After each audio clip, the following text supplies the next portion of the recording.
প্রিয় দর্শক, আসসালামু আলাইকুম।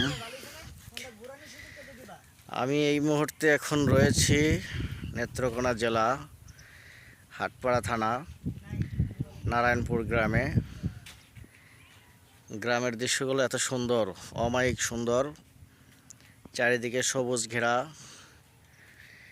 আসলেই আমাদের দেশটা আসলে অনেক সুন্দর একটা দেশ, যা মুখে বলে শেষ করা যাবে না।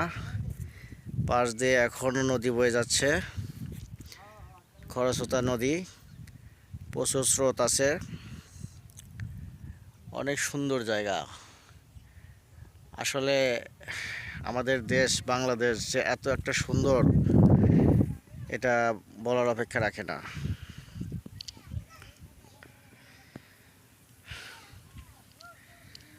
প্রিয় দর্শক, খুব সুন্দর পরিবেশ, চারিদিকে ধান ক্ষেত, মাঝে মধ্যে একটা দুইটা বাড়ি দেখা যাচ্ছে, ফাঁকা মাঠ। মানুষ মানে যারা শহরে থাকে, শহর থেকে যারা গ্রামে আসে, গ্রামকে যারা ভালোবাসে, তাদের জন্য এই ভিডিওটা। আপনারা সবাই নিশ্চয় গ্রামকে বেশি ভালোবাসেন, তাই গ্রামের দৃশ্যগুলো দেখতে অনেক খুবই খুবই সুন্দর।